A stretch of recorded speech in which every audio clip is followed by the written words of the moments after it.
Hello everybody and welcome back to the channel. In this video I just want to go over my trail truck. I've got it finished. Haven't made any videos on it in a while. Probably should have made some. My biggest thing was the paint job. I should have done a step-by-step, but it's the first time I ever did this. So I wanted to make sure it went right before I made a video. Next time I do one, I'll definitely make a video. So it's a J Concepts creeper body. I started off with a base coat of gunmetal because that's what I had. I'd rather do silver. And then on the outside I painted white, which was some Tamiya white that I had. Sprinkled some salt all over it. I wet it first with a spray bottle. A lot of these people used to do these videos. And then I used some red primer from the auto parts store, real light. Came in and knocked a little bit of salt off by hand. And then while it was wet, sprinkled a little more salt on it everywhere, especially the places like you would see rust accumulate. So next I painted another coat of the primer on top. And then let that dry really good. Then I sprayed green, Chevrolet green, I think it was Chevrolet green engine paint. As a matter of fact, it's Duplicolor engine enamel. Detroit Diesel Alpine Green, that's the color. And the color of the primer was Krylon Rust Tough Primer. This red color, really cool. And I did both colors very light. Then I come in and just sanded it with some like 200 grit sandpaper, or it's been 400, just really lightly, and knocked all the salt off. And then smoothed it on out. I took a knife and ran through the body line areas, and then sanded a little bit in those areas specifically. You know, you wear a little bit of extra sanding right there, so when it goes through the paint, it looks like the gunmetal shine, so it's supposed to look like metal underneath. So I put, after that, just scuffed it up in little areas to where it gets the look you like, so it looks all rusted and wore out. And then I wanted some door art, so you see this side looks a little better. I did a stencil. I did the Hammers RC Chop Shop. I couldn't come up with anything else. That was just something I did. I made that on the vinyl printer. Made a stencil out and painted. That's actually paint. And when I went to tear it off, it was all tearing up. The paint was tearing up, which was perfect. So I just took my time and did it, and it made it look all worn out already. So then I came back and lightly sanded it a little bit.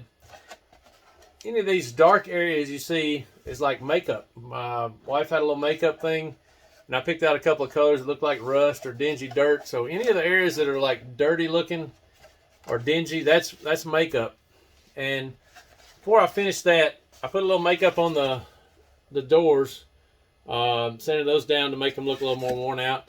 And then you see like there's a spot back there that's dirty. Then once I did that, I sprayed flat clear on it. The flat clear, I bought this flat clear from Lowe's. Glidden Max Flex clear top coat. It's a flexible paint. Works perfect. Really impressed how good that did. I put it on pretty thick, even over the stickers.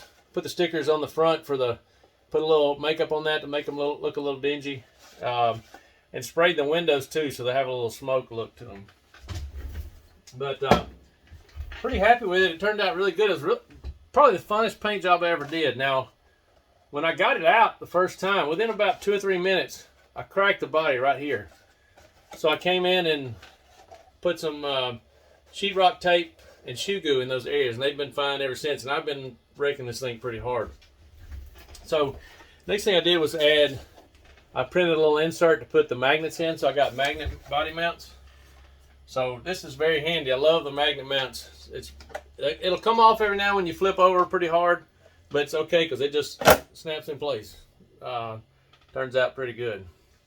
So I'm going to get this camera, I'm going to pick it up off the stand here, and I'm going to show you what all I've done to the truck. So I'm going to go ahead and take this body off. To take it off, you just push the back up and rotate it out. So just shoe good. I made some plastic pieces to fit the contour of the hood for the magnet mounts.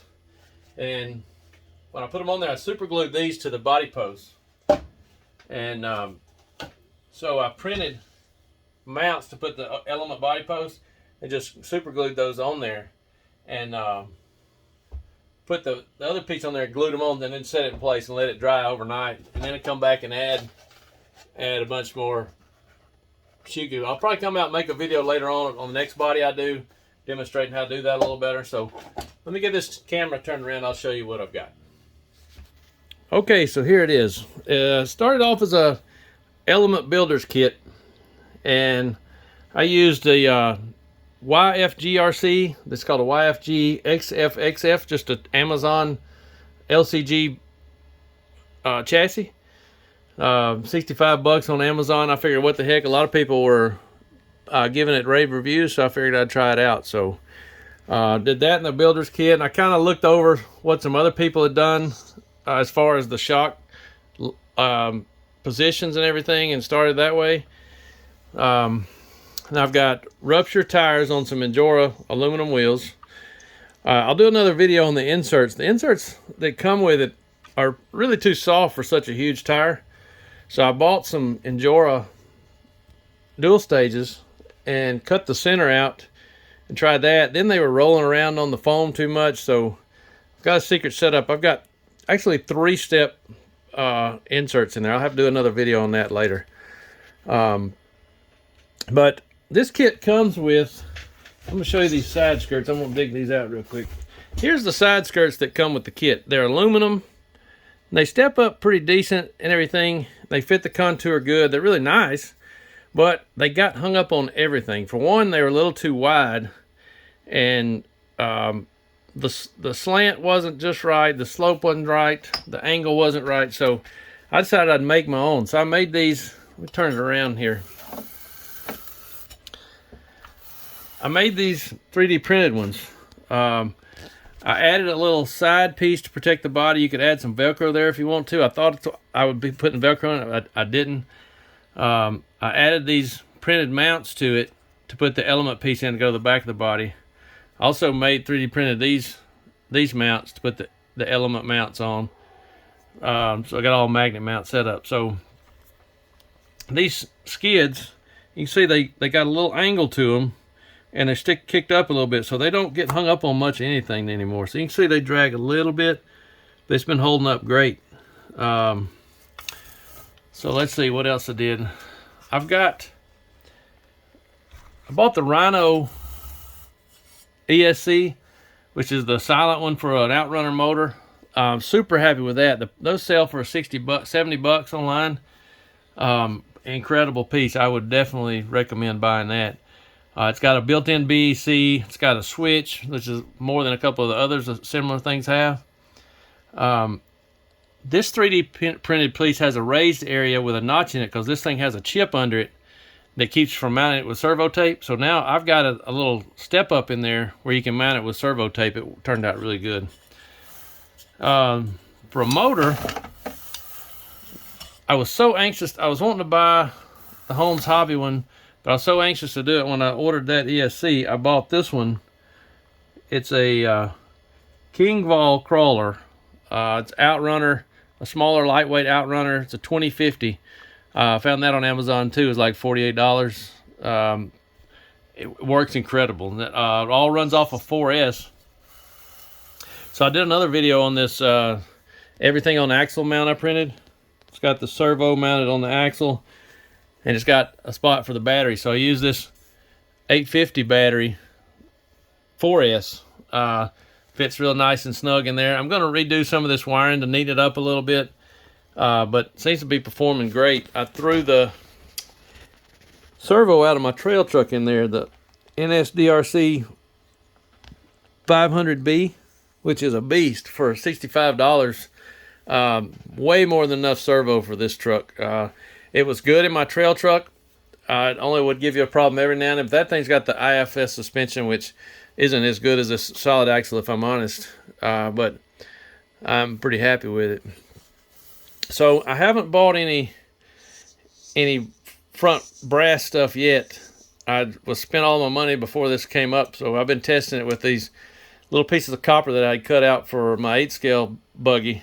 Just zip tied them on there, and it made a world of difference. I tested it back to back out there on the rocks here at the house, and really shocked at how it's doing. So as far as the gearing, I used a Hot Racing 25% overdrive kit in the transmission. I got the stock rear gears. I'll probably upgrade those to metal gears later.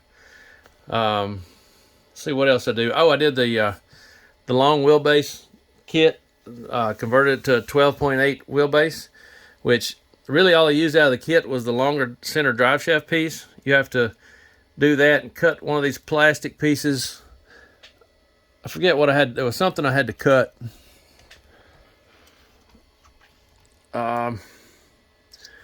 Maybe it was at the front. The front axle, I had to cut a little bit of piece of the plastic on that and shorten that axle a little bit.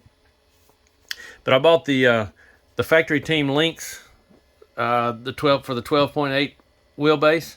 Those worked out really good. Those are cheap. You get a pack of 2 for like $9. So one of the next things I'm gonna get is the rear link riser. They say that makes a pretty big difference, so I'm gonna do that. When I did my servo and axle, I mentioned that before, you have to change the front link to a 4-link, which is, I think with this chassis, I think originally with a stock chassis it was 93 millimeters.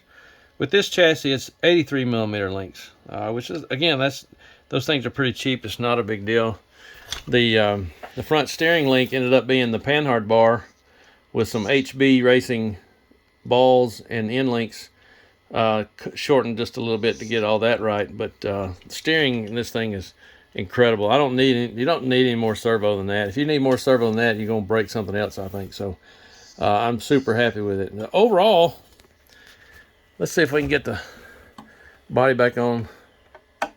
Super easy. Just pops right on there with a magnet mounts. So there you have it. There's the update on my new crawler project. Super happy, having a great time. We went out to Moss Rock and really put it through its paces, and it did pretty good. So I'm really happy with it and look forward to getting my rock course built up pretty good.